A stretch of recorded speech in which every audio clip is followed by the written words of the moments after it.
Okey, mari kita kupas lanjut berhubung isu pengurusan sisa pepejal ini, dan hari ini 8 malam ini kami bawakan pakar pengurusan sisa pepejal Universiti Melaya Dr. Sumani Yusof dan juga Presiden Econites Yasmin Rashid, dan saya nak bersama dengan Dr. Sumayani terlebih dahulu. Baik Doktor, saya kenal rapat Doktor terutamanya membabitkan berkenaan dengan pengurusan sisa pepejal sebelum ini, dan sebagai seseorang ataupun sebagai individu yang terlibat dalam penyelidikan, bagaimana doktor melihat antara alternatif yang ada bagi menggantikan penggunaan plastik dan juga bekas polisterina, Doktor?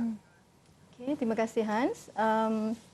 Saya nampak usaha yang dijalankan oleh kerajaan untuk tidak membekalkan plastik kepada pengguna dan juga untuk menukarkan bekas polisterina kepada bekas plastik merupakan satu usaha mungkin ke arah untuk cuba melestarikan alam sekitar, dan dengan sebab yang mana penggunaan bekas plastik ini kalau dibandingkan dengan polisterina ada sedikit kelebihan, sebab bekas plastik seperti mana yang kita ketahui sebagaimana plastik-plastik yang lain boleh dikitar semula, tetapi walau bagaimanapun dari aspek pengurusan alam sekitar dia tidak mendatangkan banyak perubahan, sebab kedua-duanya sebenarnya merupakan satu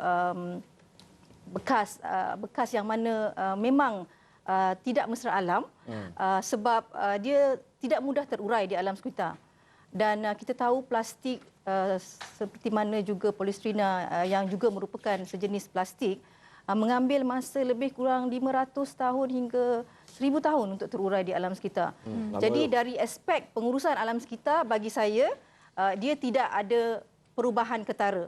Cuma mungkin dari aspek kesihatan, terutama dalam pembungkusan untuk makanan yang panas dan berminyak yang mana lazimnya popular di Malaysia ni, dia memberi sedikit advantage lah ya dari segi tidak mendatangkan kesan masalah kesihatan.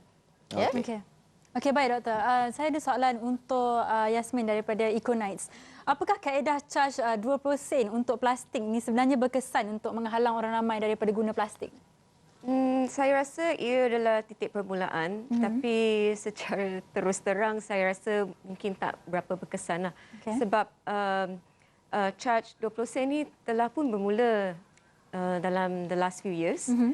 Dan bila saya pergi kedai, saya pun masih lagi tak dapat melihat perubahan dari segi behavioral change kepada pengguna. Contohnya, ada sekali saya pergi kepada sebuah satu warehouse sale untuk buku, kebetulan pada hari Sabtu, dan seorang lelaki beratur di depan saya, tapi so bila the receptionist cakap, the checkout lady cakap yang hari ini hari Sabtu kami akan chargekan 20 sen, dia terus marah. Dia kata, kenapa? Awak ingat saya tak mampu ke bayar 20 sen ni kan? Dia minta 10 lagi beg untuk simpan barang-barang dia. Jadi mungkin segelintir daripada populasi kita akan rasa adalah mahal untuk menanggung kan, nak beli kos untuk membeli beg plastik. Tapi secara am saya rasa bila kita terdesak, kita akan bayar juga 20 sen tu. Baik, Yasmin, kita juga nak dapatkan reaksi daripada Persatuan Pengguna yang mana pada malam ini kita telah pun dapatkan di talian Datuk Nazim Johan yang mana merupakan Ketua Aktivis Persatuan Pengguna Islam Malaysia PPIM. Datuk Nazim telah pun berada di talian ketika ini. Assalamualaikum Datuk. Waalaikumsalam. Baik Datuk, reaksi Datuk mewakili pengguna berkenaan dengan charge 20 sen. Saya rasa sebelum kita pergi kepada charge 20 sen tu, saya rasa kita perlu melihat bagaimana kekuatan kempen kita terhadap perkara ini. Dan secara jujur saya rasa kempennya tak cukup kuat. Bila kempen tak cukup kuat, orang tidak cukup sedar. Bila orang tidak cukup sedar, pengguna ni dia mungkin tak suka, dia mungkin tak faham, dia mungkin macam-macam lah. Jadi macam yang tadi tu kata dia sanggup 20 sen tak ada masalah. Tapi apa yang kita bercerita adalah berkaitan dengan satu budaya baru yang masih gagal kita terapkan kepada pengguna. Yang mana jika kita berjaya menerapkannya pada pengguna, maknanya pengguna subscribe kita punya idea. There is a buy-in process. Bila ada buy-in, pengguna sendiri pun akan bersama terpanggil untuk memberi kerjasama terbaik. Dan mereka mungkin sendiri pun boleh bawa juga apa ni kata orang, beg ke, bawa bakul ke, whatever. Jadi ini saya rasa langkah pertama yang agak gagal lah. Mana buat benda baik, memang bagus, tapi kalau nak bagi derma, ambil duit curi, tak apa nak kena. Jadi proses tu pula tak maulah menyusahkan pengguna, pasal pengguna selagi mereka tidak bersedia, mereka ini ia membawa kesukaran kepada kita. Macam mungkin keluarga saya sendiri pun kalau pergi, dia pun tak ingat, maknanya kempen itu belum cukup kuat. Jadi itu antara kegagalan biasa kita lah dalam kempen lain-lain pun. Tapi apa pun, balik pada bercerita yang pasal 20 sen punya ni, saya rasa ada dua pendapat lah. Satu, bila 20 sen ni mungkin orang kata tak banyak. Tapi mungkin juga kedai-kedai yang menjual ini dapat keuntungan yang banyak yang katanya patutnya pergi kepada CSR. Siapa yang nak cek kerja CSR ni pun kita tak tahu. Duit ni pergi mana pun kita tak tahu juga. Betul? Dan yang paling penting, kempen tu sama ada berjaya atau tidak berjaya lah. Ya. Baik Datuk, persoalannya kini menarik sekali Datuk ada katakan tadi yang walaupun kempen ini baik, ia tidak perlulah sampai menyusahkan pengguna. Betul, Jadi pada itu pendapat yang penting. Datuk, Ya. siapa yang perlu tanggung?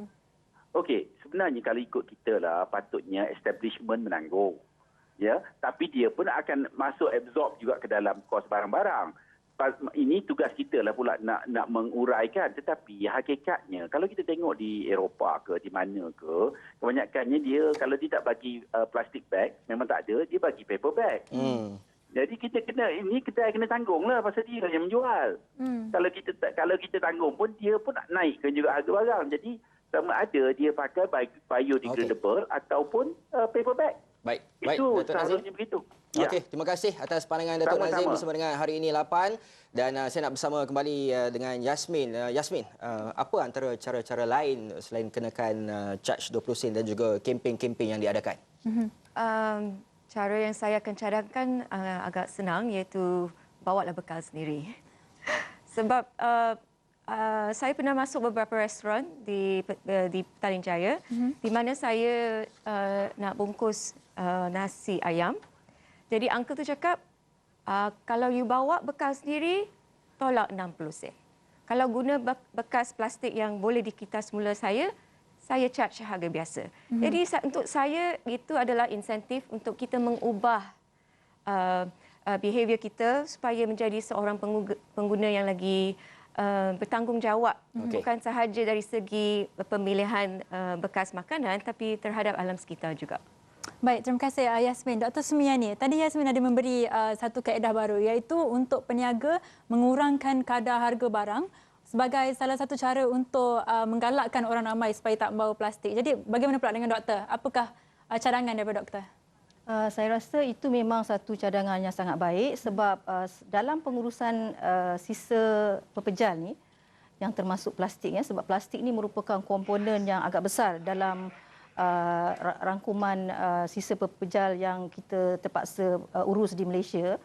Kita perlu mengadakan satu kaedah atau mekanisme yang sistematik sebab pengurusan sisa pepejal ni dia bukannya hanya mengadakan satu polisi yang mana kita tidak membenarkan penggunaan beg plastik tanpa ada mekanisme ataupun sokongan-sokongan lain dalam rantaian dan rangkaian pengurusan sisa pepejal. Sebab pengurusan sisa pepejal ni memainkan peranan yang penting dari aspek daripada pengeluaran sisa sehinggalah kepada pembuangan ke tapak pelupusan. Jadi untuk memastikan pengurusan alam sekitar ataupun pengurusan sisa pepejal ni dijalankan secara sistematik dan teratur, kita perlu ada rangkaian mekanisme langkah-langkah yang berkait, yang menyokong dan juga membantu untuk memastikan keseluruhan jaringan pengurusan sisa itu dijalankan dengan teratur dan sistematik. Okey, baik. Jadi, Baik, terima kasih doktor untuk jawapan itu. Okey, baik. Terima kasih kepada tetamu kita pada malam ini, Dr. Sumiani dari Universiti Melayu dan juga Yasmin daripada Econites dan juga di talian Datuk Nazim Johan mewakili pengguna dan